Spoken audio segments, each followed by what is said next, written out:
Saudara, polisi menyisir Sungai Batang Anai mengusut tempat kejadian perkara pembunuhan disertai mutilasi di Padang Pariaman, Sumatera Barat dengan menyusuri sungai. Dengan menggunakan perahu karet, saudara, personel dari Polres Padang Pariaman dibantu Ditpol Airut Polda Sumbar menyisir Sungai Batang Anai untuk mencari tubuh korban yang dimutilasi. Polisi juga menyebar informasi ke masyarakat sekitar untuk memaksimalkan pencarian. Kapolsek Batang Anai Ibtu Wadriyadi menyebut pencarian di aliran Sungai Batang Anai akan dilakukan hingga batas waktu yang belum ditentukan.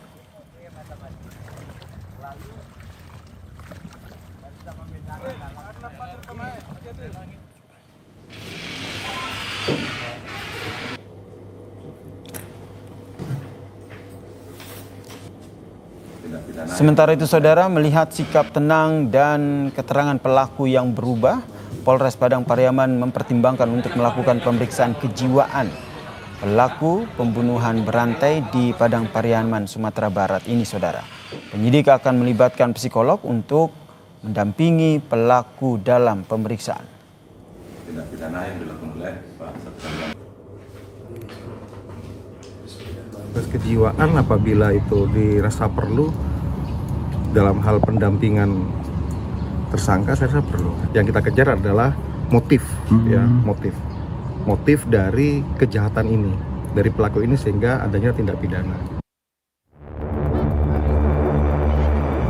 Polisi menemukan fakta baru dalam kasus pembunuhan berantai dan mutilasi 3 perempuan di Padang Pariaman.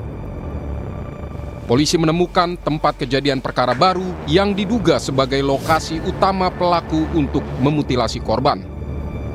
Polisi menyebut berdasarkan keterangan saksi dan bukti yang ditemukan, pelaku Wanda diduga membunuh korban di pabrik pembuatan beton tempat ia bekerja sebagai security. Penanganan pengungkapan kasus mutilasi oleh tersangka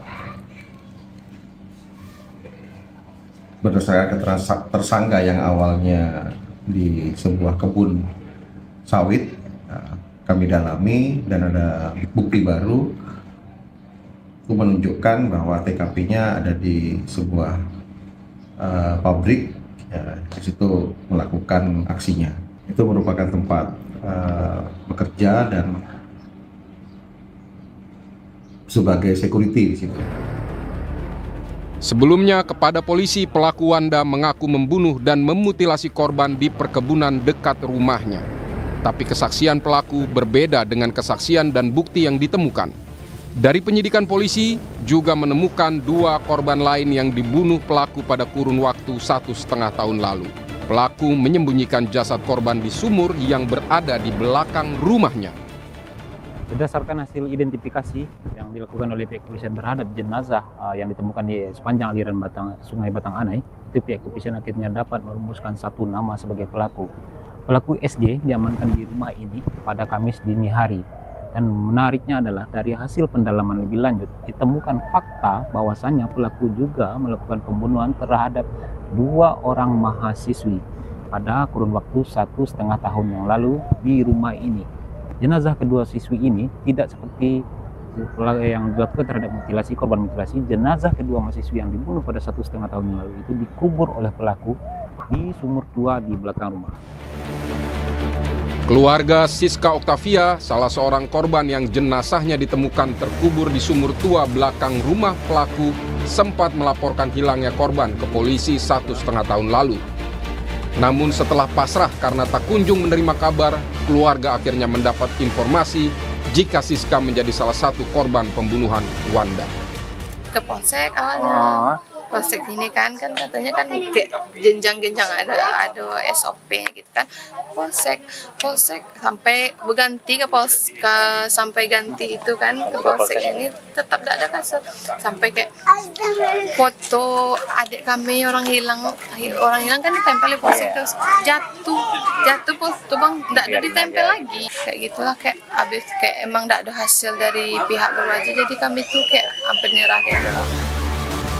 Kini polisi masih menyelidiki motif pelaku melakukan pembunuhan berantai hingga memutilasi korbannya. Tim Liputan Kompas TV.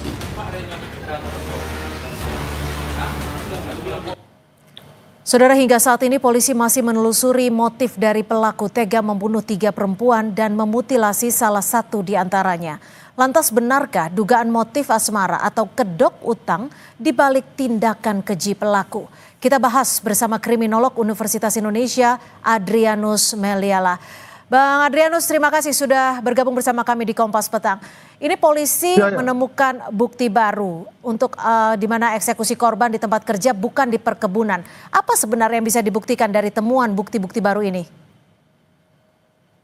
Saya kira kasus ini tidak banyak beda dengan kasus-kasus mutilasi pada umumnya ya, di mana sebetulnya mutilasi itu dilakukan sebagai suatu cara untuk menghindari hukum.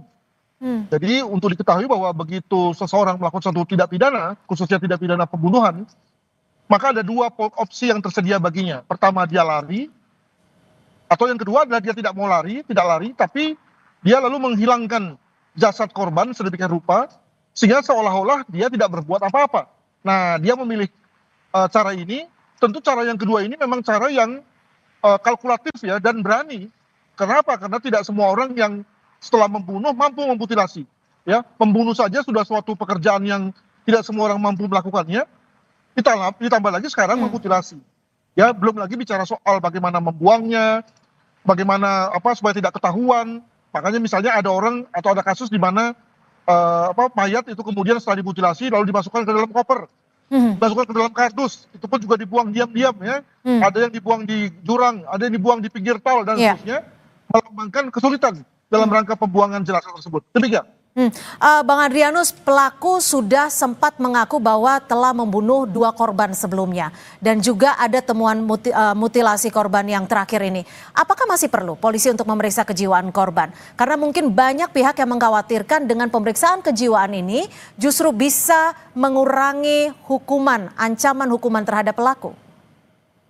Tidak demikian, karena sebetulnya yang bisa menghilangkan unsur pertanggungjawaban adalah kalau seseorang itu ketika melakukan suatu perbuatan pidana itu sama sekali tidak memiliki kesadaran, ya. Jadi kalau dia sebetulnya memiliki kesadaran dan apalagi dalam rangka untuk tujuan tertentu, misalnya untuk supaya dia menghindari jeratan hukum, maka tidak ada dampak apa-apa, ya. Jadi saya kira tidak masalah.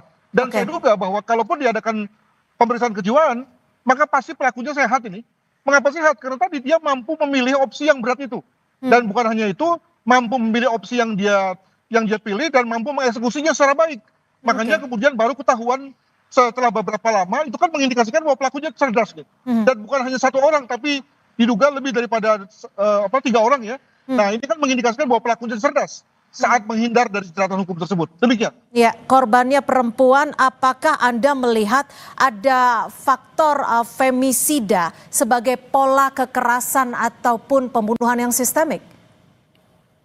Ya, bahwa kemudian korbannya wanita, iya ya. Tapi apakah itu harus femisida? Kan itu kan bicara mengenai bahwa korbannya memang harus wanita. Tapi dalam hal ini kan sebetulnya motifnya diduga motif asmara. Jadi bahwa asmara kan karena dia laki-laki maka tentu wanita. Apakah lalu karena asmara lalu kemudian pasti dia kategorikan femisida? Kan enggak juga kan. Jadi menurut saya oke bahwa memang korbannya wanita. Tapi dalam hal ini mengapa korban wanita yang dipilih bukanlah karena femisida, tapi karena memang dalam konteks percintaan, begitu. Lalu bagaimana bisa membuktikan dari kejahatan yang dilakukan pelaku? Apakah pelaku melakukan profiling terlebih dahulu terhadap korbannya? Dan apakah ada kemungkinan akan ada korban-korban lain? Oh, ini satu pertanyaan yang bagus. Saya kira karena dalam hal ini ada pretext sebelumnya ya, dengan kata lain ada hubungan antara korban dan pelaku gitu ya. Lalu kemudian sampai pada satu titik di mana si pelaku memutuskan untuk membunuh. Apa titik itu? Ada kemungkinan karena korban misalnya telah berbadan 2, atau korban ingin dikawini, atau korban karena merasa selama ini dimintai uang, maka kemudian lalu menagih gitu ya. Nah, dan titik itulah lalu kemudian membuat pelaku merasa yakin bahwa korban memang harus dihabisi agar kemudian bebas dari tanggung jawab harus mengawini, bebas dari tanggung jawab untuk membayar utang misalnya. Nah, itulah titik tersebut. Jadi bukan karena profilingnya, tapi lebih kepada tadi karena sudah ada satu keharusan bagi pelaku untuk menghabisi korbannya. Demikian. Oke, Bang Adrianus, singkat saja. Ada 2 korban yang dinyatakan ataupun dilaporkan hilang sejak Januari 2024. Apakah ini menjadi bukti bahwa ada bentuk kegagalan besar dalam penanganan terhadap orang-orang hilang? Ada benarnya ya, cuma masalahnya kan karena kita juga mengerti bahwa dengan geografi yang sedemikian luas dan database yang juga tidak terlalu baik, maka ya kemudian lalu laporan orang hilang lalu kemudian cenderung tertumpuk-tumpuk ya, digantikan oleh hal-hal yang lebih kekinian dan menuntut untuk dibenahi. Jadi memang perlu ada satu mekanisme baru agar kemudian satu laporan orang hilang yang sudah setahun sekalipun ya kemudian lalu tetap menjadi perhatian kepolisian. Begitu. Baik, terima kasih Bung Adrianus Meliala, kriminolog dari Universitas Indonesia sudah berbagi perspektif di Kompas Petang. Selamat sore.